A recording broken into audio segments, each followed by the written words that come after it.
మనసు వెళ్ళవలసిన వైపుకి వెళ్ళిందనుకోండి, కలిపురుషుడి ప్రభావం నుంచి తప్పుకుంటాడు. అలా మనసు వెళ్ళాలి అంటే తప్పకుండా జ్ఞాపకం తెచ్చుకోవలసినటువంటి విషయాలు, రోజు స్మరించవలసినటువంటి పేర్లు ఈ నాలుగు చెప్తూ నలుడి యొక్క కథని తప్పకుండా స్మరించండి అని చెప్పారు. నలమహారాజు గారి కథ మహాభారతంలోనే, ఆరణ్య పర్వంలోనే ఆ వచ్చినటువంటి బృహదస్యుడే ధర్మరాజు గారికి ప్రబోధం చేస్తాడు. నలమహారాజు గారి యొక్క కథ ఇప్పుడు నేను మీకంతా చెప్పడం ఎలా కుదురుతుంది? విహంగ వీక్షణంగా ఓసారి స్మరిస్తా, ఎందుకంటే కలి ప్రభావం గురించి మాట్లాడుతున్నాను కాబట్టి. ఎందుకు చెప్పమన్నారు ఆ విషయాలు? ఎందుకు కలి ప్రభావం చేయడు? ఆ కథకి కలికి ఏమిటి సంబంధం అన్న విషయం గురించి స్పృశించడానికి నేను కథ మీద విహంగ వీక్షణం చేస్తాను, పెద్ద వివరణ చేయకుండా. భీముడు అని ఒక మహారాజు విదర్భదేశాన్ని పరిపాలించాడు. ఆయనకి సంతానం లేదు. దమనుడనబడేటటువంటి మహర్షిని సేవించాడు. ఆ మహర్షి యొక్క అనుగ్రహం చేత ఆయనకి 3 కుమారులు, 1 కుమార్తె కలిగారు. ఆ మహర్షి అనుగ్రహంతో పుట్టింది కాబట్టి ఆ పిల్లకి దమయంతి అని పేరు పెట్టాడు. గొప్ప అందగత్తె. ఆ పిల్ల పెద్దదవుతోంది. పక్కన నిషధరాజు నలమహారాజు గారు ఉన్నాడు. ఆయన రామచంద్రమూర్తిలా ఆజానబాహు, గొప్ప అందగాడు, గొప్ప శౌర్యం ఉన్నవాడు, చక్రవర్తి. ఆయనని వివాహం చేసుకోవాలనేటటువంటి కోరిక దమయంతి యందు అనురక్తమైంది. ఎందుచేత?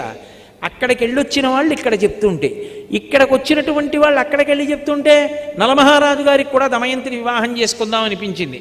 దానికి తోడు ఒక రోజున ఆయన ఒక హంసని పట్టుకున్నాడు. అదంది, నన్ను విడిచిపెట్టేసేయి, నీ గుణములు దమయంతితో చెప్పి నీ యందు అనురాగము కలిగేటట్టు చేస్తానంది. హంసని విడిచిపెట్టాడు. అది దమయంతి దగ్గరికి వెళ్ళి దమయంతికి నలమహారాజు గారి పట్ల అనురక్తి కలిగేటట్టుగా మాట్లాడింది ఆయన గుణాలు చెప్పి. దమయంతి అంది, అయితే నా గురించి కూడా నలమహారాజు గారికి చెప్పి ఆయనకి అనురక్తి కలిగేటట్టు చేయమంది. మళ్ళీ ఆ హంస వచ్చి దమయంతికి కూడా చెప్పింది. కొంతకాలం అయింది. ఇక్కడ ఈయన దమయంతిని వివాహం చేసుకోవాలనుకున్నాడు, దమయంతి నలమహారాజు గారిని చేసుకోవాలనుకుంది. తండ్రి స్వయంవరం ప్రకటిస్తానమ్మా, నీ కోరుకున్న వాణ్ణే నువ్వు వివాహం చేసుకోమన్నాడు. నలమహారాజు గారు బయలుదేరాడు. ఈలోగా దిక్పాలకులు కూడా 4 బయలుదేరారు. ఎవరు? ఒకరు దేవేంద్రుడు, ఒకరు అగ్నిహోత్రుడు, ఒకరు యమధర్మరాజు గారు, ఒకరు వరుణుడు. 4 కూడా బయలుదేరి దివ్యమైన రథాల్లో వెళ్ళిపోతున్నారు. కింద నలుడు కనబడ్డాడు. వాళ్ళు ఆకాశంలో రథం ఆపి కిందకొచ్చాడు ఇంద్రుడు. నలమహారాజా, దమయంతిని వివాహం చేసుకోవాలని మా 4 అనుకుంటున్నాం, ఎవరిని చేసుకున్నా పర్వాలేదు, నువ్వు వెళ్ళి రాయబారం చెప్పాలి, దమయంతిని మా 4 ఒకళ్ళని పెళ్లి చేసుకోమని చెప్పన్నాడు. నలమహారాజు తొందరపడి మాటిచ్చాడు, మీరు ఏం చెప్తే ఆ ఉపకారం మీకు చేస్తానన్నాడు. ఇప్పుడు ఎదురొచ్చింది. అయినా మాట తప్పకూడదు కనుక, ఎలా వెడతాను అంతఃపురంలోకి అంటే, నువ్వు వెడుతున్నట్టు ఎవరూ గ్రహించలేరు, నీకు ఆ వరం ఇస్తున్నామన్నారు. నలుడు తిన్నగా దమయంతి అంతఃపురంలోకి వెళ్ళిపోయి ఆవిడికి కనపడాలని సంకల్పం చేశాడు. కనపడ్డాడు. ఆవిడ వచ్చినవాడు నలుడని గ్రహించింది, పిలిచింది, మాట్లాడింది. ఆయన అన్నాడు, నేను మాటిచ్చాను, ఆ 4 ఎవరి మెడలోనైనా వరమాల వేయమన్నాడు. ఆవిడంది, నిన్ను తప్ప అన్యులను పతిగా అంగీకరించను, ఎందుకంటే నేను మానసికంగా నీకు భార్యని ఎప్పుడో అయిపోయాను, నిన్నే భర్తగా స్వీకరిస్తాను. నీకు మాట వస్తుందంటే ఒక పని చెయ్యి, వాళ్ళని స్వయంవరానికి రమ్మను, నేను నీ మెడలో మాట వేస్తాను, నువ్వు చెప్పవలసింది చెప్పావు, నేను చేయవలసింది చేస్తాను, ఇప్పుడు నీ తప్పే ఉంది, వాళ్ళని రమ్మను స్వయంవరానికి అంది. నలుడు వెళ్ళి అదే మాట చెప్పాడు.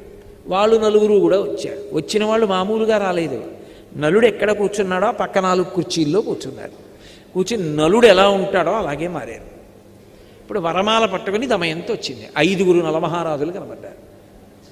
ఆవిడ తన భక్తి చేత దేవతల్ని ప్రార్థించింది. నేను నలుడికి మనసిచ్చాను, ఆయనకి భార్యని మానసికంగా, ఆయన ఎవరో కనుక్కొని వరమాల వేయగలిగినటువంటి శక్తి నాకు ఇమ్మంది. వెంటనే వాళ్ళ రూపాలతో వాళ్ళు నిలబడ్డారు. దేవతలకి చెమట పట్టదు, కనురెప్ప పడదు, భూమికి పాదం తగలదు. ఆవిడ గ్రహించింది. భూమికి పాదం తగులుతున్న నలుణ్ణి చూసి మెడలో వరమాల వేసింది. దేవతలు ప్రసన్నులయ్యారు.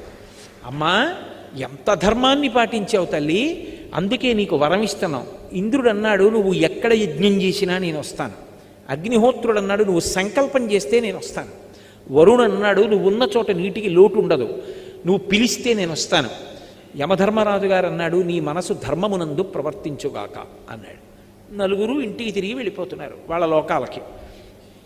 కలిపురుషుడు ఎదురొచ్చాడు. కలిపురుషుణ్ణి చూసి వీళ్ళ నలుగురు అడిగారు, నువ్వెక్కడికి వెడుతున్నావు అని అడిగారు.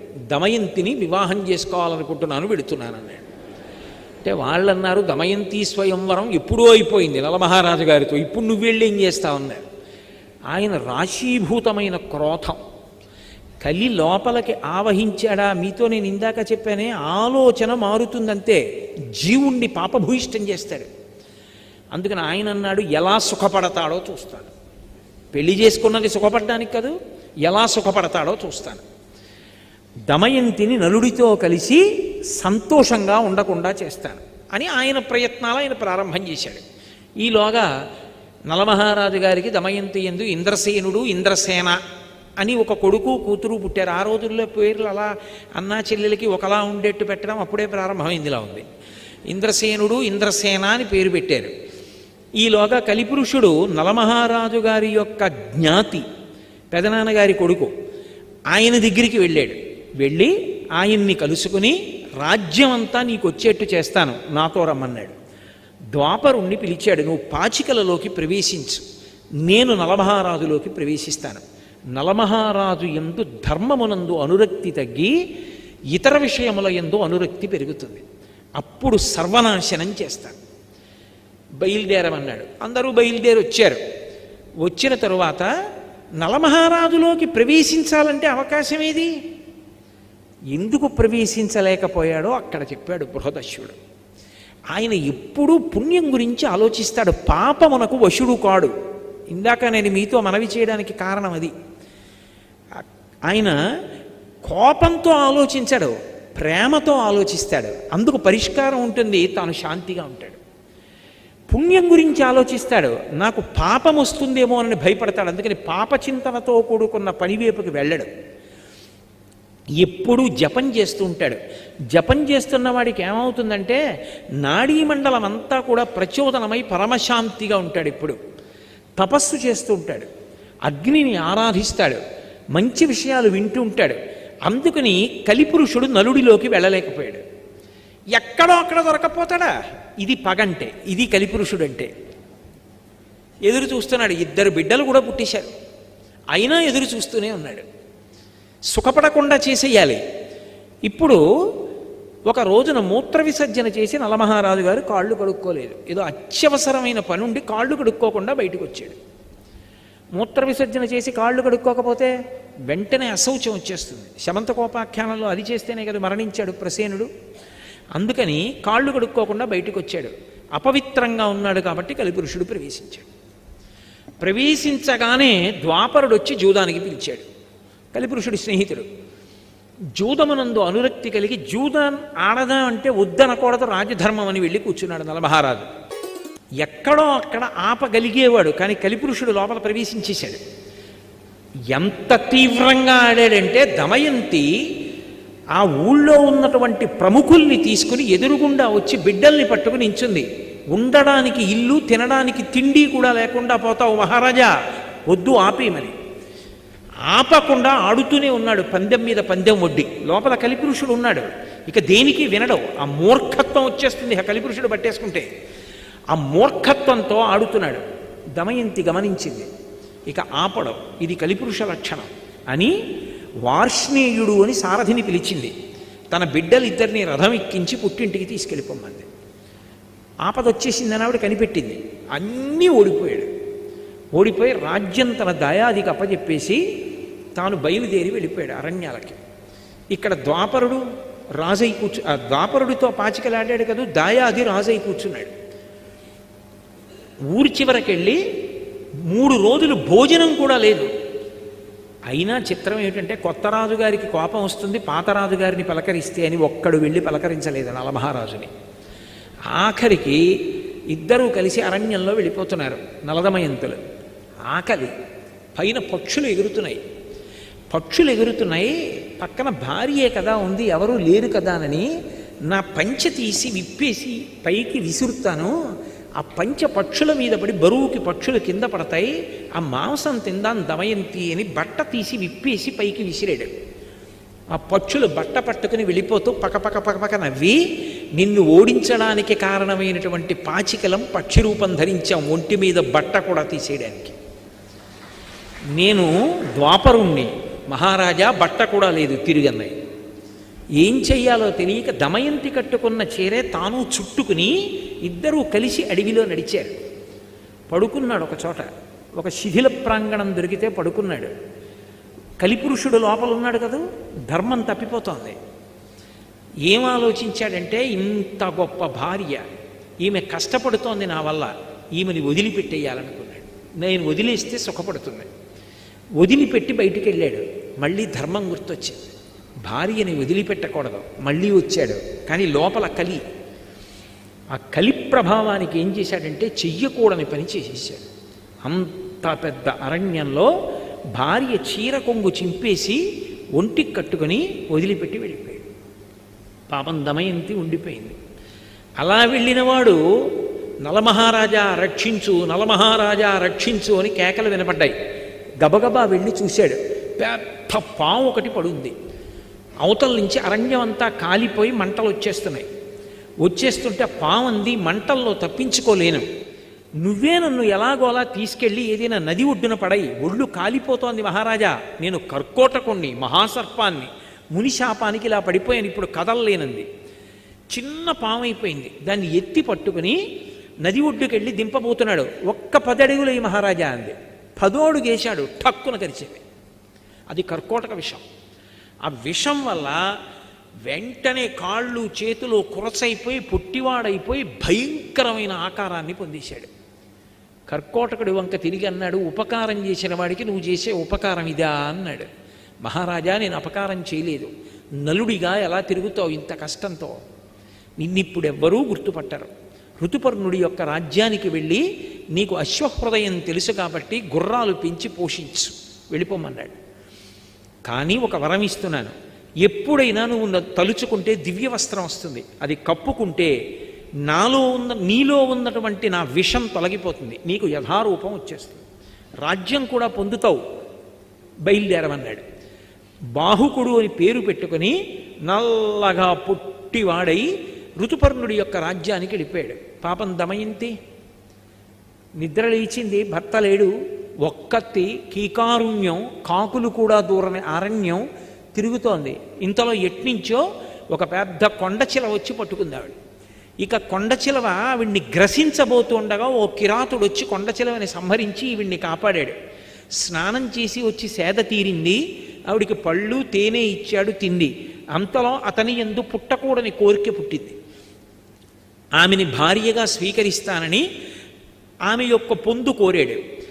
వెంటనే ఆమె, నేను మహాపతివ్రతనైతే వీడు నిలువున దగ్ధమగుగాక అంది. ఆ కిరాతుడు మరణించాడు. ఆ తల్లి వెతుక్కుంటూ వెతుక్కుంటూ వెడుతుంటే వర్తక బృందం కనపడింది. అమ్మయ్య కనపడ్డారు కదా అని, మహాప్రభో నేను నలుడి భార్యని, దమయంతిని, కష్టాల్లో ఉన్నాను, నలుడిని చూశారా అని అడిగింది. ఈ అరణ్యంలో పులులు చూసాం, సింహాలు చూసాం, నలుడిని చూడలేదమ్మా, ఇక్కడ ఒక్కదానివి ఆడదాని ఉండకూడదు, మాతో వచ్చేసే మేము చేది రాజ్యానికి వెడుతున్నాము అన్నారు. అక్కడ సుబాహుపురం అని ఉంది, అక్కడికి వెడతామన్నారు.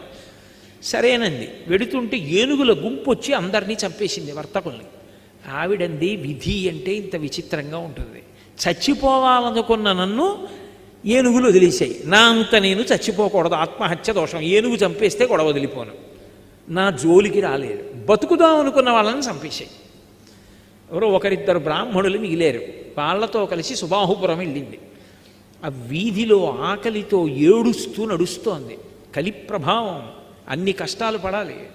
వస్తుంటే రాజమాత చూసింది పైనుంచి, ఎవరు చంద్రబింబంలా ఉందా పిల్లని పిలిపించింది. ఏమమ్మా నిన్ను చూస్తే రాచపుత్ర స్త్రీలా ఉన్నావు, ఇంత కష్టంలో ఉన్నావు, నా అంతఃపురంలో ఉండమంది. నిన్ను చూస్తే నాకు ఎందుకో మనసు స్పందిస్తోంది, ఏదో బంధుత్వం ఉందనిపిస్తోంది, నా దగ్గర ఉండండి. అమ్మా నేను సైరింధ్రీ కార్యాలు చేయను, పరపురుషుల దగ్గరికి వెళ్ళను, ఇతర కాళ్ళు పట్టను, ఎంగిలి తినను, అలా అయితే ఉంటానంది. సరే ఉండమంది ఆవిడ. రాజమాత అంతఃపురంలో ఉంటోంది పాపం. అక్కడ నలుడు ఋతుపర్ణుడు ఒక మహారాజు. ఆ ఋతుపర్ణుడి యొక్క సేవలో అశ్వహృదయం తెలుసున్నవాడు కాబట్టి లొంగని గుర్రాల్ని లొంగ తీసుకుని రథచోదనం చేస్తూ బతుకుతున్నాడు. అలా బతుకుతుంటే ఇక్కడ ఎన్నాళ్ళు ఉంటుంది ఈవిడిలా పాపం. ఒకనాడు తండ్రి భీమకుడికి ఆలోచన వచ్చింది. భీముడికి నా కూతురు ఎక్కడుందో వెతికి పట్రమ్మని బ్రాహ్మణుల సమూహాల్ని పంపాడు. అందులో ఒక సుదేవుడు అనబడేటటువంటి బ్రాహ్మణుడు ఈ పురానికి వచ్చాడు, సుబాహుపురానికి వచ్చి అంతఃపురంలో దమయంతిని కనిపెట్టాడు. అమ్మ, ఆవిడ కనుబొమల మధ్యలో ఒక పుట్టుమచ్చ ఉంది, అది చతుర్ముఖ బ్రహ్మగారు సృష్టిలో ఆవిడికి మాత్రమే పెట్టాడు. ఆవిడ దమయంతి, మహాపతివ్రత, నలమహారాజు ఇల్లాలు, కష్టాలలో ఉండి ఇక్కడ ఉందమ్మా అన్నాడు. దమయంతికి నీళ్ళిచ్చి ముఖం కడుక్కోమన్నారు. కనిపెట్టారు, అవును మహాతల్లి మహాపతివ్రత దమయంతి అని. అప్పుడు ఆ రాజమాత చెప్పింది, అయ్యో తల్లి, నిన్ను చూస్తే నా హృదయం ఎందుకు స్పందించిందో అర్థమవుతోంది. నీ తల్లి నేను అక్క చెల్లెళ్ళాం కాబట్టి నువ్వు నాకు కూతురు అవుతావు అంది. పుట్టింటికి ఎడతానంది, బయలుదేరింది, పుట్టింటికి వెళ్ళిపోయింది. ఇక్కడ నలుడు సృష్టిలో ఎవరూ గుర్తుపట్టలేరు. అంత మరుగుజ్జు వాడిపోయి కాళ్ళు చేతులు వంకర్లు తిరిగిపోయి ఉన్నాడు. చిత్రనళీయంలో అంటాడు కవి, భయద కోదండ ఖడ్గముల్ పట్టు వీరుడు గరిటయూ క్రొవియూ పట్టెనేడు విపుల కేసరి నక్కట పిల్లి చేసే అధమ విధమున ఇట్టిదే విధికృతంబు అంటాడు. కోదండాలు ఖడ్గాలు పట్టుకుని యుద్ధం చెయ్యవలసినటువంటి వాడు వంటశాలలో కూర్చుని వంటలు చేస్తున్నాడు నలుడు. ఆయనకి గుర్రాలని పెంచడం తెలుసు, వంటలు చేయడం తెలుసు. అందుకే నలభీమ పాకం అంటూ ఉంటారు. వంట చేసి పెడుతున్నాడు మహారాజుకి. సరే, కాలం గడిచిపోయింది. ఆ వార్ష్ణేయుడు అంటే ఆ పిల్లలిద్దరినీ పుట్టింట్లో దింపేసినటువంటి సారథి నలుడితోటే ఉన్నాడు. కానీ ఆయనకి తెలియదు బాహుకుడే నలుడని. ఆలోచించి ఆలోచించి ఆలోచించి తన భర్తని ఎలా కలుసుకోవాలి అని ఒక రోజున దమయంతి తన తల్లి దగ్గరికి వెళ్ళి అంది, అమ్మా, ఎంతకాలం నా భర్తని కలవకుండా ఇలా ఉంటాను అని బ్రాహ్మణుల్ని పిలిపించి, మీరు ప్రతి రాజ్యానికి వెళ్ళండి, సభలో నిండు సభలో ప్రశ్న వెయ్యండి, ఈ లోకంలో ఏ భర్త అయినా బిడ్డల్ని పొందినటువంటి వాడు మహాపతివ్రత, ఏమీ తెలియని అమాయకురాలైన ఇల్లాలు తన యందు ప్రేమ కలిగిన దాన్ని ఆమె బట్టలో ముక్క చింపి తాను కట్టుకొని రాత్రికి రాత్రి మహదారణ్యంలో భార్యని విడిచిపెట్టి వెళ్ళిపోయిన పురుషుడున్నాడా అని ప్రశ్న వెయ్యండి. ఒకవేళ నలుడు సభలో ఉంటే లేచి జవాబు చెప్తాడు. ఎవ్వరూ చెప్పకపోతే ఆ రాజ్యంలో నలుడు లేడు. బ్రాహ్మణుల్ని పంపింది. అన్ని రాజ్యాలకి వెళ్ళి అడుగుతున్నారు. ఋతుపర్ణుడి రాజ్యానికి కూడా వెళ్ళి ఒక బ్రాహ్మణుడి ప్రశ్న వేశాడు. ఏమీ మాట్లాడలేదు ఎవరు. కానీ ఆయన రాత్రి విశ్రాంతి తీసుకుంటూ ఉండగా బాహుకుడు అన్న పేరుతో ఉన్న నలుడు ఆయన దగ్గరికి వచ్చాడు. వచ్చి అన్నాడు, మహాపతివ్రత అయినటువంటి స్త్రీ భర్త ఏ కారణం చేత పొరపాటు చేశాడో తెలుసుకోకుండా నింద చేస్తుందా? అలా చెయ్యొచ్చా? అలా చేస్తే ఇహమునందు భర్తతో సుఖములుంటాయా? పరలోకముల యందు సుఖములుంటాయా? ఇలా చెయ్యవచ్చా అని వెళ్ళిపోయాడు. బ్రాహ్మణుడు లేచి విన్నాడు. విని వెనక్కి వచ్చి ఇదే చెప్పాడు. అమ్మ, నలుడు కనపడలేదు, బాహుకుడని ఒక ఆయన ఉన్నాడు, నల్లగా పొట్టిగా చేతులు కాళ్ళు ఇలా కుంజించుకుపోయి గూనిలా ఉంటాడు, అతని ఈ మాట అడిగాడు. నలుడే. దమయంతి నమ్మింది. ఏదో కారణం ఉంది అలా ఉన్నాడు. ఎలా? బాహుకుడిని ఇక్కడికి పిలిపించడం. ఆవిడంది, అశ్వవిద్య తెలిసున్నవాడు నలుడు ఒక్కడే. ఒక్క రాత్రి ప్రయాణంలో తెల్లవారేటప్పటికీ ఈ పురానికి రథం రావాలంటే తోలగలిగిన వాడు నలుడు ఒక్కడే. అందుకే దమయంతీదేవికి ద్వితీయ స్వయంవరం జరుగుతోందని ఋతుపర్ణుడు ఒక్కడికి కబురు చేయండి. ఋతుపర్ణుడు బయలుదేరి వస్తాడు. రథం రాదు తెల్లవారేటప్పటికీ ఊరు, నలుడు నడపాలి. నలుడు అక్కడ ఉంటే పిలుస్తాడు. అశ్వహృదయం తెలుసు కాబట్టి రాజు రథం నడపమంటాడు. అప్పుడు వచ్చిన రథం వచ్చేస్తే నలుడే నడిపాడు రథం, మనం కనిపెట్టచ్చని. ఒక్క ఋతుపర్ణుడి రాజ్యానికి వెళ్ళి చెప్పారు. అందరికీ చెప్పారనుకున్నాడు ఋతుపర్ణుడు. దమయంతీదేవి ఏమిటి అంత పతివ్రత, ఇద్దరు బిడ్డలున్నది, ద్వితీయ స్వయంవరం ఏమిటి, మళ్ళీ పెళ్లి చేసుకోవడం ఏమిటి? తెల్లబోయాడు. తెల్లబోయి తమాషా చూడాలని ఋతుపర్ణుడు నలుడిని పిలిచాడు. తెల్లవారేటప్పటికి మనం చేరం విదర్భ, కానీ నువ్వు అశ్వహృదయం తెలుసున్నవాడివి, నువ్వు నడపగలవు రథాన్ని, మనం బయలుదేరదాం, తెల్లవారేటప్పటికి దమయంతి స్వయంవరానికి వెళ్ళాలి, రథం నడుపన్నాడు. ఇదేమి తమాషా, నా భార్య ద్వితీయ స్వయంవరానికి ఒప్పుకోవడం ఏమిటి, మహాపతివ్రత చూడాలని నలుడు అనుకున్నాడు.